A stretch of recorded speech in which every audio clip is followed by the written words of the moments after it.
प्रीतमगढ़ में मंगलू नाम का भोला भाला बेवकूफ धोबी रहता था। उसकी बेवकूफी का फायदा उठाकर अक्सर लोग उससे अपना काम फ्री में करवा लेते थे। मंगलू की शादी शीला से हुई थी, जो बुद्धिमान थी। सुनो जी, नदी पर से आते समय सब्जी लेते आना। ठीक है भाग्यवान, समझ गया। अब मैं चलता हूँ। चल मेरे वीरों और धन्नो, नदी किनारे अपने काम पर लग जा। सीधा नदी किनारे ही जाना, इधर उधर मत चले जाना। देख रहा है ना वीरू, अपने जैसा बेवकूफ समझ रखा है हमें। क्या करोगे भाई, वो कहते हैं ना कि अल्लाह मेहरबान तो गधा के मालिक पहलवान। शुक्र करो मालिक कि हम जैसा इंटेलिजेंट गधा के आप मालिक हो, नहीं तो दूसरे गधाए रहते तो बता देता तुम्हें कि खच्चर क्या होता है। सही कहे वीरू भाई, अगर कोई और गधा होता तो मालिक को पानी पिला देता। अबे अब चलोगे भी या गधे जैसे बैठे रहोगे? गधा वो नहीं तुम हो, दोनों को खूंटे से बांध रखे हो और बोल रहे हो नदी किनारे चलने को। अरे हाँ, मैंने तो इन्हें खूंटे से खोला ही नहीं। चलो वीरू, मैंने खूंटे खोल दिए। कैसे हो मंगलू भैया, अपने बच्चों को कहाँ ले जा रहे हो? देख जगिया, मैं अभी मजाक के मूड में नहीं हूँ। इन्हें मैं नदी किनारे ले जा रहा हूँ, समझे? चल अब हट, जाने दे। ओहो, तू इन्हें ले जा रहा या ये तुम्हें ले जा रहे हैं? आगे आगे तो ये चल रहे हैं, तुम तो इनके पीछे पीछे जा रहे हो। अरे हाँ, बात तो तुमने सही कहा है। वीरू और धन्नो, तुम मेरे पीछे आओ। हाँ, अब ठीक है। वैसे तुमसे समझदार तुम्हारे गधे हैं।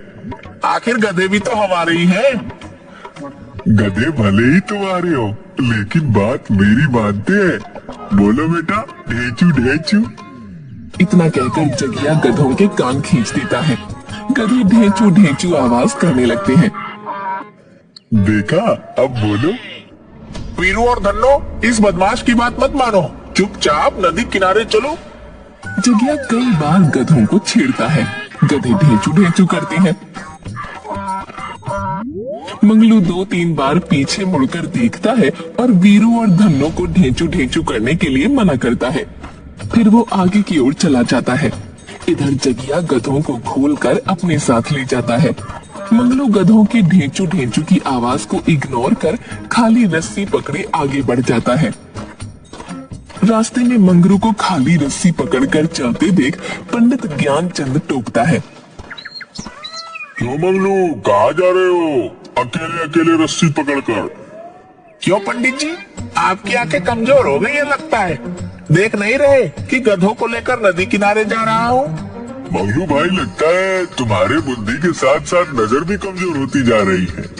पीछे मुड़कर देखो, तुम्हारे गधे हैं कहाँ? अरे मेरे गधे कहाँ गए?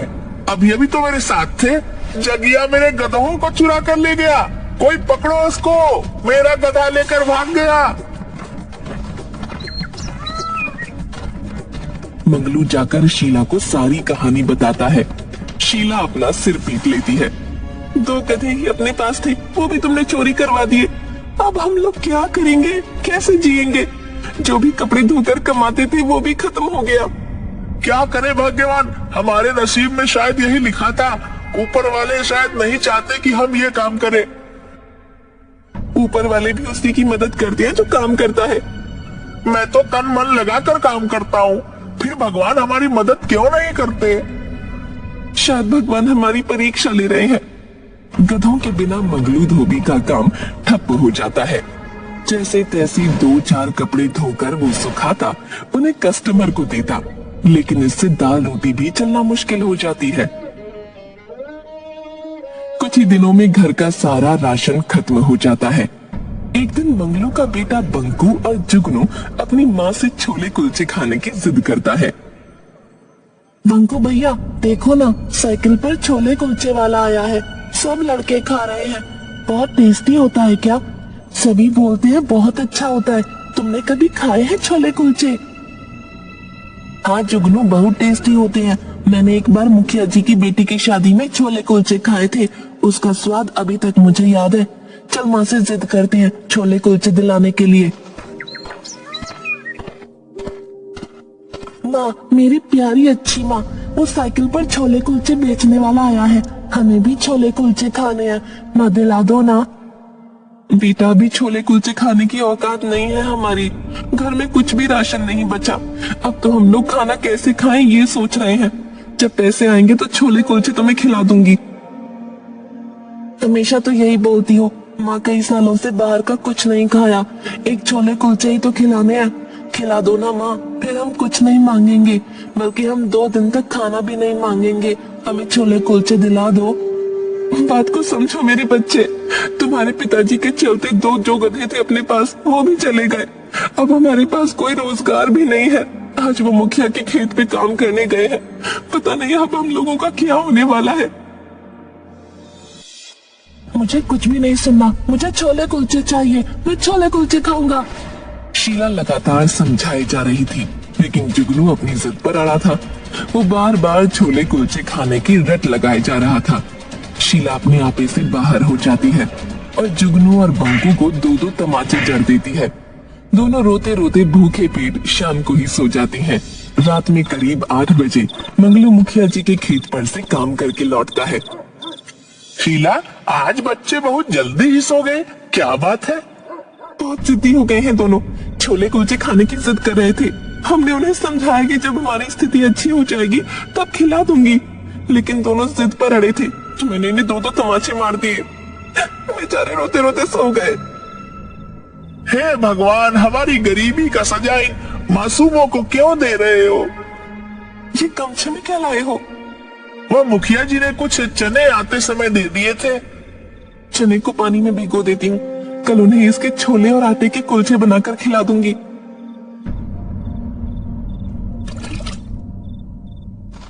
दूसरे दिन शीला सुबह सुबह ही चने के छोले और आटे के कुलचे बना देती है और बंकू और जुगनू को खाने के लिए देती है। जुगनू और बंकू छोले कुलचे खाकर बहुत खुश हो जाते हैं और पूरे मोहल्ले में जाकर बताते हैं कि उन्होंने आज छोले कुलचे खाए। दोपहर में पंडित ज्ञानचंद मंगलू के घर अपने भगवान के कपड़े धुलवाने आते हैं। मंगलू, अरे ओ मंगलू, कहाँ है भाई? अरे पंडित जी, आइए आइए, बताइए कैसे आना हुआ?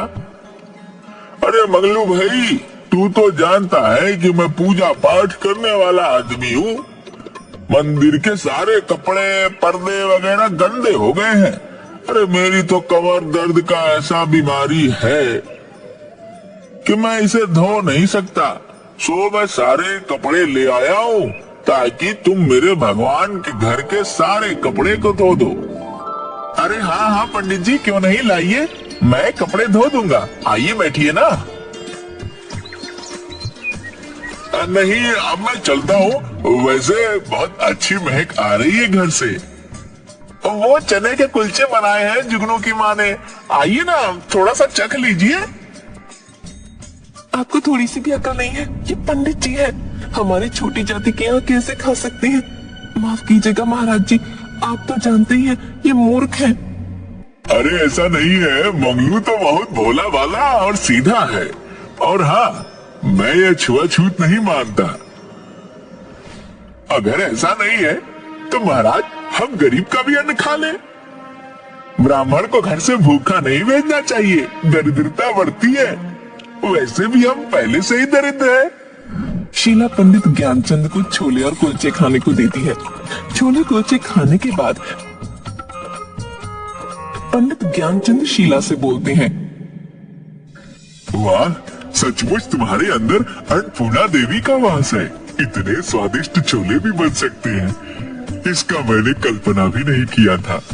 मंगलू, तुम क्यों नहीं छोले और कुलचे का बिजनेस शुरू करते हो? और महाराज, ये मैंने नहीं, शीला ने बनाई है। तो क्या हुआ, पति पत्नी दोनों मिलकर बिजनेस करो। मैं दावे के साथ कहता हूँ, यह बिजनेस खूब चलेगा और तुम्हारी सारी दरिद्रता दूर हो जाएगी। ठीक है पंडित जी, जैसी आपकी आज्ञा, मैं कल से ही यह बिजनेस शुरू कर दूंगा। पंडित ज्ञानचंद मंगलू को एक पुरानी साइकिल दे देते हैं। मंगलू बनिए की दुकान पर जाकर मैदा और छोले बनाने का सामान उधार ले आता है। शीला छोले कुलचे बनाकर 2 बाल्टी में दे देती है, जिसे मंगलू साइकिल पर लादकर गांव में बेचने निकल पड़ता है। दोपहर होने के पहले ही उसके सारे छोले कुलचे बिक जाते हैं। वो वापस आकर बनिए का उधार लौटा देता है और कल के लिए दुगना सामान ले लेता है। दूसरे दिन भी मंगलू के सारे छोले कुलचे तुरंत बिक जाते हैं। जल्दी ही मंगलू के छोले कुलचे दूसरे गांव में भी फेमस हो जाते हैं। उधर प्रीतमगढ़ के राजमहल में रानी तारा, माफ करना, आने में थोड़ा विलंब हो गया। मैं जानता हूँ कि तुम रूठी हुई हो, लेकिन मैं क्या करूँ, जूनागढ़ के राजा हमारे यहाँ अगले सप्ताह पधार रहे हैं। सुना है कि वह खाने के बहुत शौकीन है। अगर उनके मन लायक खाना ना मिला तो वह नाराज भी हो सकते हैं। आपकी माफी तभी संभव है जब आप मुझे सोनपुर मेला दिखाने ले जाएं। अगर ऐसी बात है तो हम मंत्री जी से बोलते हैं कि कल ही हमारा सोनपुर मेला जाने का प्रबंध किया जाए। अरे मंगलू, तू तो बहुत अच्छा ठेला बना लिया है। और बताओ कैसा चल रहा है? सब आपकी कृपा है पंडित जी, हमारा जीवन बहुत ही मस्त चल रहा है। सुना है कल सोनपुर मेला में हमारे महाराज आने वाले हैं। तुम क्यों ना अपनी ठेला सोनपुर के मेला में लगाते हो। और हाँ, मेला में बहुत से लोग आते हैं, इसीलिए छोले और कुलचे ज्यादा मात्रा में रख लेना। दूसरे दिन मंगलू छोले और कुलचे अपने ठेले पर रखकर सोनपुर मेले में पहुंचता है। मेले में जगिया लोगों की जेब काट रहा होता है। तभी उसकी नजर मंगलू पर पड़ती है। अरे मंगलू भैया, क्या बात है, इतना सुंदर ठेला, पहनावे ओढ़ावे से तो अमीर लग रहे हो। कहीं लॉटरी वगैरह तो नहीं निकली तुम्हारी? ताश पत्ती तो तुम खेलते नहीं। तुम भी काफी बदले हुए नजर आ रहे हो। मंगलू से मंगलू भैया बोल रहे हो। पहले ये बताओ कि मेरे गधे वीरू और धन्नू कहाँ हैं? अरे मंगलू सेठ, इतने बड़े आदमी होकर पिछली बातों को लेकर बैठे हो। अगर गधों को मैं नहीं ले जाता तो तुम अभी गधे ही चरा रहे होते। भैया बहुत भीड़ है, मुझे रख लो ना। तुम्हें एक आदमी की भी जरूरत है। ठीक है, लेकिन चालाकी नहीं। मंगलू भैया, आप सुधरने का मौका तो दो। ये चलो पीछे हटो, कोई धक्का मुक्की नहीं करेगा। सभी को छोले कुलचे मिलेंगे, सभी लाइन में लगो। वाह, पैसा वसूल। मेले का अमृत यही है, लाजवाब। मेले में अगर यह नहीं खाया तो मेला घूमना अधूरा है। मेले में लगी भीड़ में जगिया एक बार फिर मंगलू के गले पर हाथ साफ कर गया। क्या रे मंगलू, किसी पे भी भरोसा कर, लेकिन जगिया पे कभी नहीं। अब मेले के मजे लेता हूँ। अरे ये जगिया कहाँ गया? अरे ये क्या?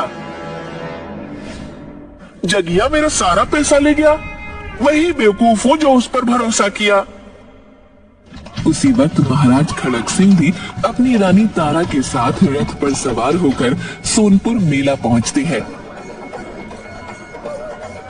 महाराज, इस दुकान पर ऐसा क्या बिक रहा है जिसके लिए जनता की इतनी धक्का मुक्की हो रही है? मैं अभी सैनिकों को बोलकर पता लगवाता हूँ। एक सैनिक मंगलू की दुकान पर जाकर पता करता है और छोले कुलचे खाता है। साथ ही एक प्लेट छोले कुलचे महारानी तारा को लाकर देता है। मजा आ गया। महाराज, अगर ये छोले कुलचे वाला जूनागढ़ के राजा भैरव सिंह को अपने छोले कुलचे खिला दे तो महाराज प्रसन्न हो जाएंगे। ये लीजिए, आप भी थोड़ा सा चख लीजिए। सैनिक, उस छोले कुलचे वाले को बुलाओ। मंगलू, तुम्हारे छोले कुलचे बहुत ही स्वादिष्ट हैं। तुम अगर राजा भैरव सिंह को खुश कर दो तो हम तुम्हें ढेर सारा इनाम के साथ मुख्य बाजार में बड़ा सा दुकान देंगे। क्या महाराज, सच में? कहीं आप भी जगिया की तरह मेरा बेवकूफ तो नहीं बना रहे? अरे बेवकूफ, राजा है हम। शुक्र मनाओ, हम स्वयं आकर तुम्हें सेवा का मौका दे रहे हैं। माफी महाराज, माफी। मैं आपकी सेवा में रहूंगा। धन्यवाद। अगले सप्ताह जूनागढ़ के महाराज भैरव सिंह प्रीतमगढ़ आते हैं। ये चखिए महाराज, हमारे शाही छोले कुलचे।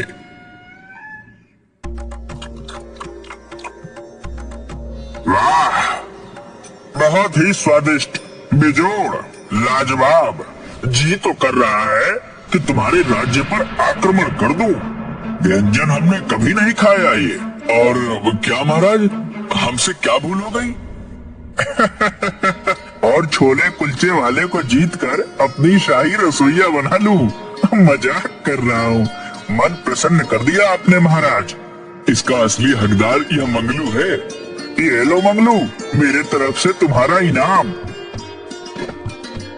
अगले महीने मेरी बेटी की शादी है, उसमें तुम ही छोले कुलचे बनाओगे। जी महाराज, आपकी आज्ञा सिर आंखों पर। धन्यवाद महाराज। अरे वाह, मेरी तो किस्मत चमक गई। वाह शीला, तुम तो शाही रसोइये की पत्नी बन गई।